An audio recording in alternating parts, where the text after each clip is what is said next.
Here's today's Yom Yom. The Alter Rebbe, the first Rebbe of Chabad, he used to read the Torah all the time. On Shabbat, he would read. Once he was away from the city of Liazna, that's where the synagogue was. That's where the Alter Rebbe was. On Shabbat, Parshat Kitavo, that's last week's Shabbat. And the middle Rebbe, his son, was the second Rebbe of Chabad. His name was Dov Ber. As he wasn't bar mitzvah yet, he heard the reading of the Torah from someone else, a very excellent Torah scholar that read the Torah. When he heard the curses, last week's Torah portion had 98 curses in it. His anguish at hearing the curses caused him so much heartache that on Yom Kippur, his father doubted, which was about 3 weeks, whether his son would be able to fast or not. He was a boy before bar mitzvah. He took it to heart so much, the terrible curses that God could give the Jewish people. And we see that he did give the Jewish people.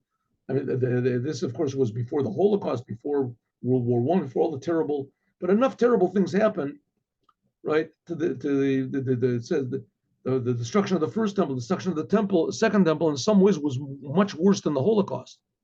A bigger portion of the Jews died, and it affected all the Jews. In any case, when he heard the curses that are awaiting the Jewish people, as he felt so sick that it was hard for him to fast on Yom Kippur. Now, it was before Bar Mitzvah, he didn't have to fast, but he did anyway. He was a very holy person.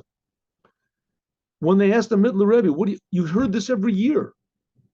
You also read the Torah. He knew the whole Torah. He knew all the curses. He said, when my father reads, I don't hear the curses. I don't hear the curses. Okay, there's a lot of explanations about this, and I made up my own explanation. What's the explanations that are given? The explanations that are given is like this. First of all, he didn't really see the curses. It wasn't that he saw women eat their children and things. That's not in the curses. He didn't see that. It's just how it's written in the Torah.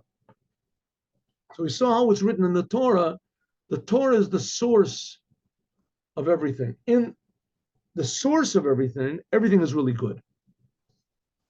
And if we look at it from the Torah's point of view, from the inside, from the secrets of the Torah, so therefore, up there, everything is really good. There's no curses. But I thought another different way of looking at it. I mean, what does that mean? He didn't see the curses. He knew what was written there, right? He didn't see the curses. Good, so he saw in their source, but he certainly understood the simple meaning. I thought a little bit different.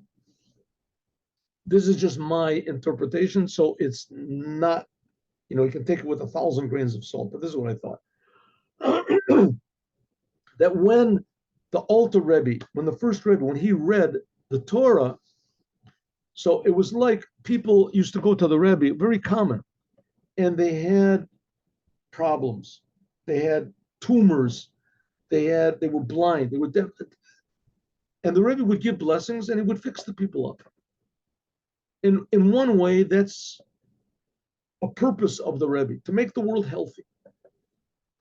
So when the Middle Rebbe heard all these curses read from his father, so he heard from his father, all these bad things are here for me to fix, and how to fix them up, how the healing of these things. So he did hear the curses. He heard the curses.